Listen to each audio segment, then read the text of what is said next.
Hey yo, what's good? What's going on, everyone, everywhere? Welcome back to another video, man. Make sure you like, comment, subscribe, share the video out, and watch my ads, okay? Put the post notification bell on, set it to all if you want to be notified whenever I do upload a video, especially with all the videos that are in the pipeline coming real soon.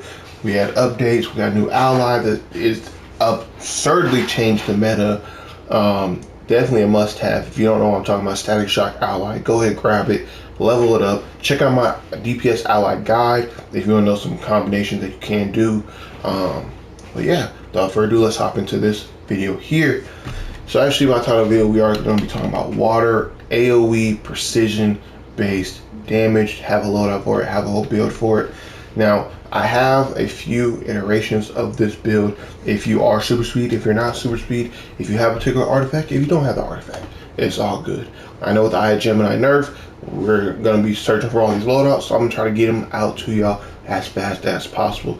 Definitely bear with me. Make sure you subscribe to the channel, put the notification bell on if you have not already, so we can get those builds out and you be notified when I do get them out.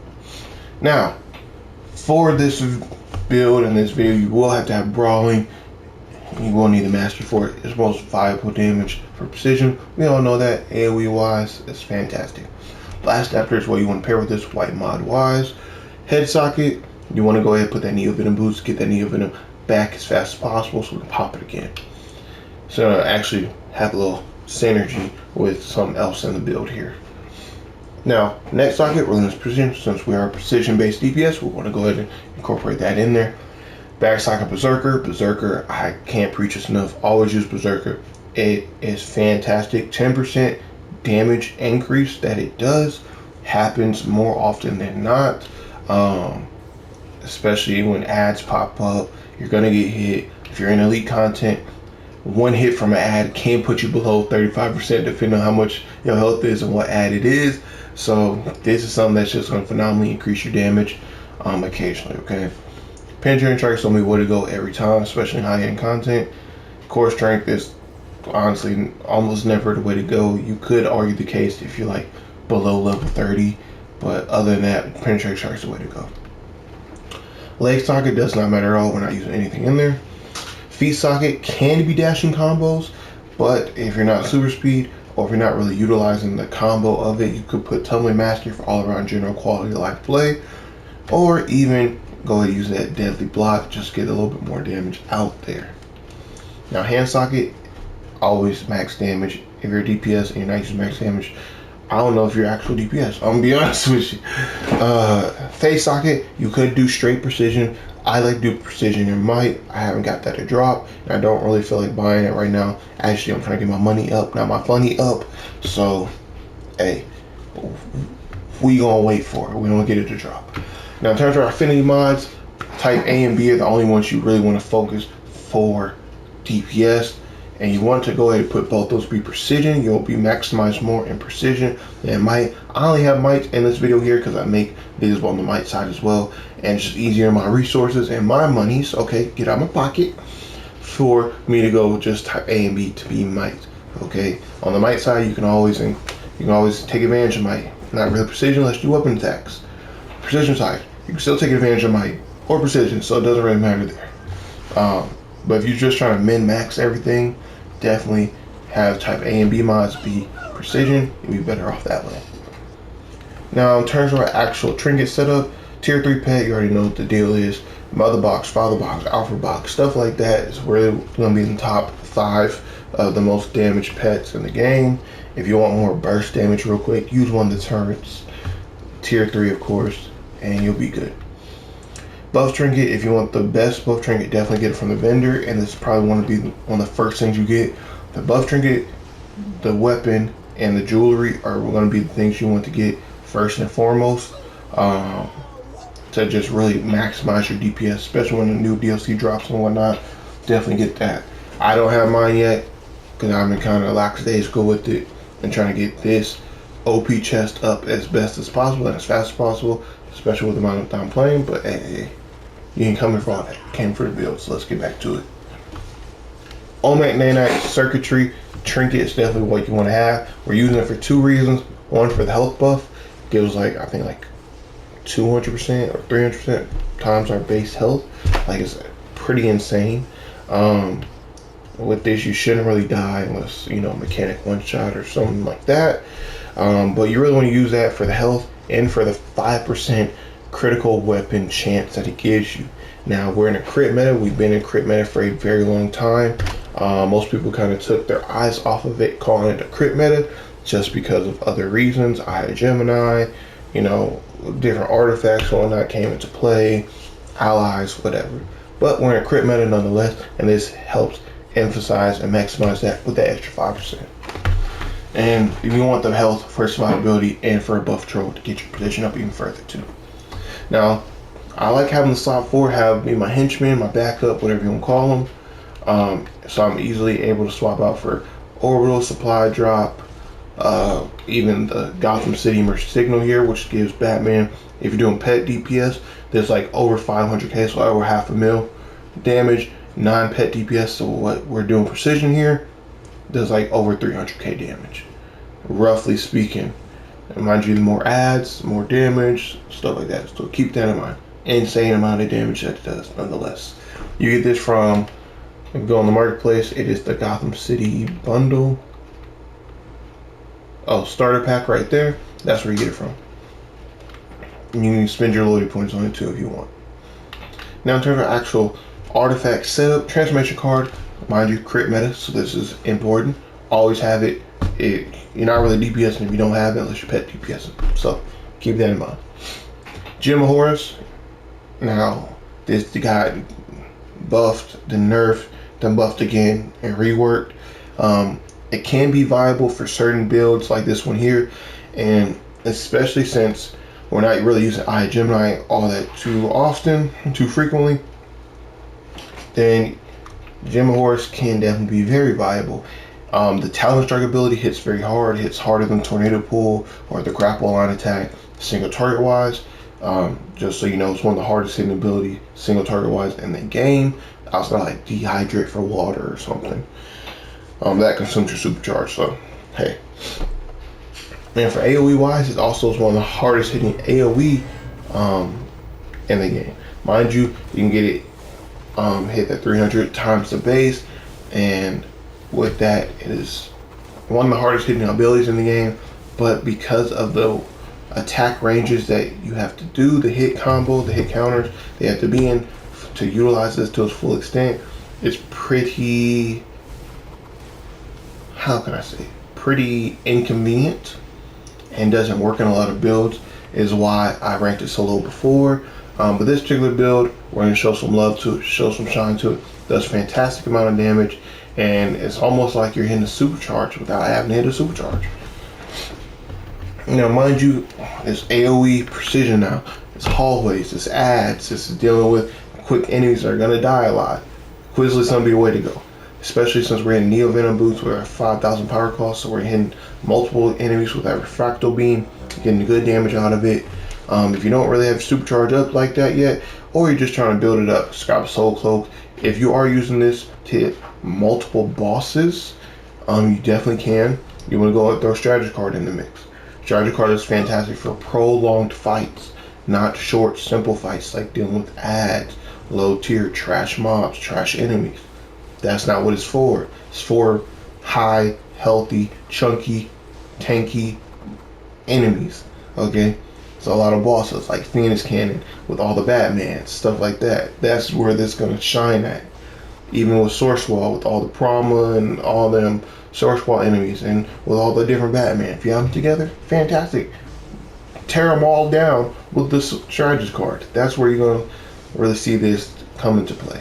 Okay, and we're gonna also use on the Spartan targets because they're a bit chunky, and that's where we're gonna actually see our true damage potential at. To especially hit in the number ranges that we need to hit at for everyone that's, you know, talking about these parsers. Now in terms of stats, you see my stats are about 374,000 health and some change, 292,000 and some change power. Mind you, my base generator mods are very low. I have like 0.0s and 0.1s in, I think a couple 0.2s. So yeah. You ideally for precision, you want to keep 2 health, 2 power, 2 health for survivability, and the buff troll 2 power, so you're not running out of power, and your power generation is a little bit better. For precision, I recommend you either go all precision for your generated mod or 3 precision and 1 might. But actually, by my precision number, mind you, these ones down here are not good as well. Precision number wise, 165,000 some change might, 120,000 some change precision. Okay, here's the rest of my stats. You see my crit chance, my crit damage, weaponization, all that other stuff. Okay. Now in terms of augments, you just want to have all precision across the board. These two, don't mind them because I'm leveling stuff up. Okay, I'm behind a little bit. Don't at me. So definitely keep that in mind. You want to have the latest one, which is the mutagen injectors here, and just have them both precision and level it up fully, ideally speaking. Now in terms of allies, if you haven't seen my ally DPS guide already, go ahead and check it out. It's already up on the channel. But use Shazam for combat ally ability, Superman if you don't have Shazam, and then Batman Labs or Death Metal Batman. I recommend over just normal Batman here. Now mind you, the actual order of damage: Shazam, Batman Who Laughs, Superman, OG Batman, then Death Metal Batman. But Death Metal Batman is a little bit better because it does give you essentially all the troll debuffs, and that 10% defense debuff is quite handy, especially if you don't have a troll already. Now in terms of support abilities, Batman Who Laughs, Luck of the Draw, as well as Static Shock, Electric Overcharge. We're going to have a little bit of synergy here with that critical chance. That's really what we want to buff up as high as possible. And Batman Who Laughs, all of this buff is just good for precision all around. Okay, the might and precision stat increases fantastic power generation, negates the mines that we get for our stats. It really just helps us with keeping our power up. The crit chance is really what we want to maximize our damage out there, and even the health is going to help us with the buff troll. So that's good all around. And static is brand new, definitely getting leveled up. Definitely want that crit chance. Now in terms of our spec weapons, we're gonna get brawling. We need Shuriken Storm to get that. Go to martial arts, get my mastery, come to the brawling. Then bam, don't get this other combo here, so I mess you up half the time. Super speed, so get speed force. You get breakout mastery if you're over 500 skill points, and whirling dervish. If you're not super speed, or you don't want to use whirling dervish, I got an alternative loadouts for you. Still good. Get your breakout mastery for 500 skill points, but get your speed force no matter what skill points level you at. Okay. Iconic powers: Robot Psychic, Neo Venom if you're over 500 skill points, Super Strength. Stats: left hand column pretty much go straight down from top to bottom, and even in terms of importance. The weapons expert, that's what I was talking about with our stats here. That minus 25% power generation, Batman Blast gives us plus 35%, canceling this out completely and even giving us an additional 10% power generation there. As well as a 10% total weapon damage. That's very helpful. Critical attack chance first, critical attack damage second. Dump everything in precision. If you have anything left over, dump it in mind power. Only get up to 10 health, 10 points in health here. After that, you have way less diminishing returns. It's going to be absolutely horrendous. You only want to get up to 10 points in health if you're over that 500 skill point mark or higher. Keep that in mind. Mind you, over 500 skill points, you should be able to spec precision out fully and have stuff left over. You only want to get 1, 5, or 10 in health here. After that, just dump everything in mind power. You're good to go. In terms of actual loadout, as you saw by the Gem of Horus, when you use Talent Strike, you want to get this all the way to 200, because that's where it's actually going to shine. This is not a single target ability. It's not built for that, okay? It's not going to do well in that. You're way better off using this for precision-based play as well as AOE.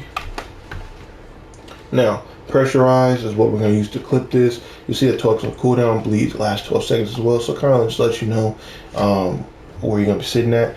And if you're good at timing, you can get this right off, and whilst bleed is still active technically on the enemy, you get that 300% damage increase of the Talent Strike plus the bleed to keep going. See the dog in the background. She really just want to get out the crate right now. She's already been outside, so don't happy, okay? Shark Frenzy is going to be a better way to go. Depth Charge can be good and technically has more potential, but it requires too many crits. It is four ticks of damage as opposed to just one tick of Shark Frenzy, so it's way easier to get Shark Frenzy to crit and do more damage than just Depth Charge. Cyclone Push can be good as well and hits harder than Shark Frenzy and Depth Charge, but Cyclone Push keeps us in an animation lock too long. Now we want to get Whirling Dervish as well. Like I said, if you're super speed though, hey, go ahead and pop in Depth Charge. You're good to go there. So it defeats that whole thing that I said earlier. Essentially, if you're not super speed, but if super speed, you want to use Whirling Dervish just to get that a little bit quicker off and keep pushing. You're gonna make up for the lack of damage ability with Depth Charge with just the amount you're able to hit. I think it gives you like the ability to hit another weapon combo within that 10-second parser if you hit this twice. So hey, the more you know. Robot Psychic Neo Venom boost, a 45% damage increase there, and yeah. Now in terms of actual rotation, I keep having to move between these two groups of spawn targets. In terms of actual rotation, you essentially want to go ahead and get your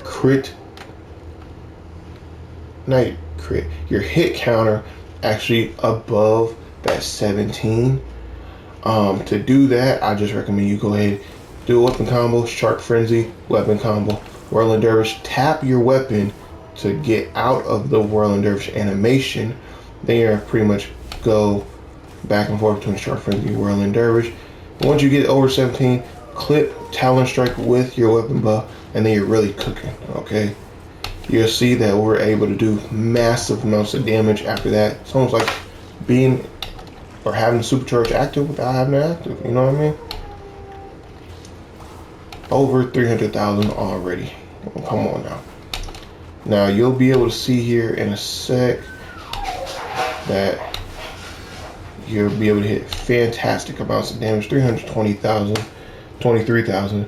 As you see at the very top of that parser, 358,000 per second. So what I was able to do, no buffs, no cola, no trinket, no supercharge, no supply drop, no tier 3 pet, no buff trigger, no nothing, no ally has been proc, nothing. Not even Batman Blast was a part of that. Okay, I was able to hit these consistently over 300,000 numbers utilizing this build and rotation here. It does fantastic amounts of damage, but it is kind of situational. Like I said, you need the 5 to 8 enemies to really maximize this build here, and you got to be precision. You got to know your hit counters and kind of stay vaguely aware of it. You want to get over 17 hit counters just on average for the most part. They're seeing stuff die very quickly. Everything's just dropping next to you left and right. Go ahead and Talon Strike. It still hits harder than Shark Frenzy. It's one of the hardest hitting abilities in the game, both single target and AoE wise. But to get it to hit the hardest is where it's tricky and kind of inconvenient for most builds. That's why I ranked the artifact so low before. But with the Nerf of Gemini, this could be something that's very viable for AoE precision play. So keep that in mind. It's absolutely fantastic. Now, if you don't have Gem of Horus, if you don't want to use Gem of Horus, you already infused your Gemini or even a little Gemini, I'm sorry we nerfed this artifact pack, then you want to go ahead and actually swap that Gem of Horus out with just Quizlet, and that's what we're going to be using in content anyway. But Quizlet, you can use Scrap of Soul Cloak for the most part, and then you can still pop an Gemini if you want. Still go back to that kind of how it was before play. Now with this free slot, you can just go ahead and slide in Bubble. It's going to be pretty good. It does do 3 ticks. It's about 30 to 40 thousand when it crits per tick. So that's what, 90 to 120,000 damage. It's pretty decent, pretty good. But mind you, Gem of Horus with that Talon Strike hits more and it's able to get us like a 10,000 per dot, essentially per second on the enemies dot, and that's really good. That's 50,000, just a dot. That's really good. That's really strong. So definitely keep that in mind. If you really want to min-max everything, Gem of Horus will be a better way to go. But if you are in a supercharged kind of spammy group, stuff is dying a lot quicker. You're like in the sweaty of sweats. You may be better off just using the iGemini, having it like this here. Swapping in iGemini whenever you need to for a transformation card real quick, then swap it right back. Still swap artifact nonetheless. So yeah, keep that in mind. But yeah, without further ado, man, make sure you like, comment, subscribe, share the video out. I made this a few times now, so definitely bear with me on that. I will be having a whole bunch more content coming real soon. Got all the loadouts and builds. I got the healers ones for water coming out soon. The PvP ones, the dueling and arena for water is coming out real soon. I got everything for nature with the new poison ivy ally coming real soon. I'm gonna go back to electric temporarily to show y'all those loadouts as well. Essentially, I got a lot of content coming, so make sure you subscribe to the channel if you haven't already. Like the video if you haven't already. Show your support in that way. Also show your support by watching the ads on the video to help me out, get me a little kickback from YouTube on the channel, and just helps me all around. The more money I make, the more I can reinvest back into the community here in DC. So keep that in mind. We'll be having a giveaway real soon, like I promised, and a premium reward box will be part of that giveaway. Just a little amount of support and show a little bit love back for y'all rocking with me and staying with me in spite of some of the stuff that's been going on in the background and me not posting as much. So yeah, without further ado, stay tuned to the next one, and peace and shalom.